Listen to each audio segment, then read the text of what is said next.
obviously Don Riggs either liked to eat a lot or entertain a lot, because this recipe makes a ton of dinner rolls. really? Like a ton. So, I mean, maybe this was his like Thanksgiving contribution. I'm not really sure.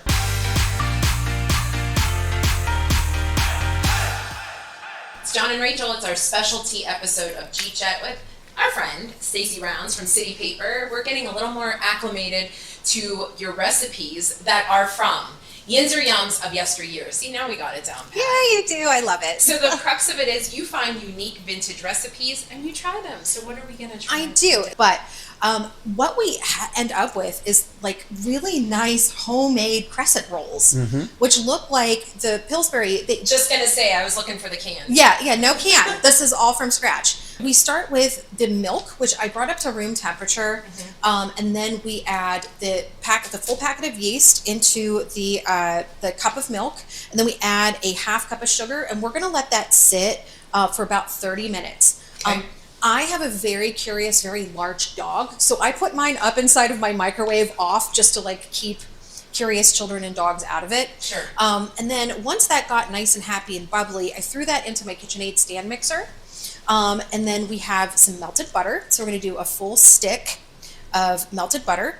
2 eggs, you're going to beat them in a bowl before they go into the stand mixer.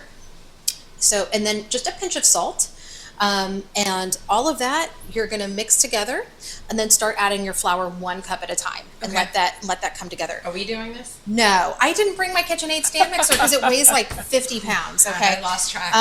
Bread hook on that guy, and just I let that go till it's nice and sticky and lovely.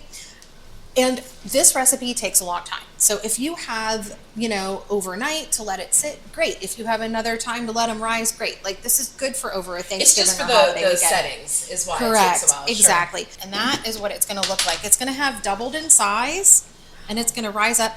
It's going to smell kind of like yeasty. It does smell yeasty. Yeah, it does. It smells really yeasty. It's got that nice yeasty, like, I'm probably going to need a little bit more flour on top of there. Yeah. On top of it? Or Yep, on top of it. Okay. Yep, just a little bit more to keep it from sticking. Okay, cool. Yep, awesome. Yeah, and it doesn't have to be too big, about the size of a pie pan. What do you think the folks at Alloy 26 will say when they come walking in and think they're getting fresh muffins every They're day? going to be happy that we have the Yinzer Yums of Yesteryear. They're going to be thrilled because food is amazing. And then we're going to just take our pizza slicer and make 8 even little pizza slices. You do this really well. Do you have any kind of background? So I managed restaurants for a while, and then I worked as a marketing person for restaurants also for a while. I've managed events, all kinds of things. My stepdad was a pastry chef. Yes. Yep. You did. So yeah, so that is also a fun thing. My stepdad was a pastry chef and actually worked under Michael Simon. Oh, wow. Yeah, Whoa. so That's we've nice. got some accolades up in here. And now once more, it's the waiting game. So we're actually going to let these sit for about 3 to 4 hours.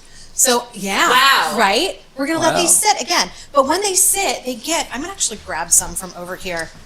They get nice and fatty. Look how fatty those ones are that sat. They're so fat.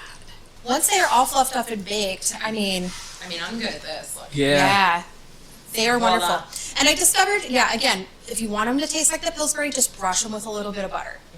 That's Stacey, it. where can everybody find out more recipes like this and follow you? PGHcitypaper.com, and you're going to want to look for the column Yinzer Yums of Yesteryear under the food tab.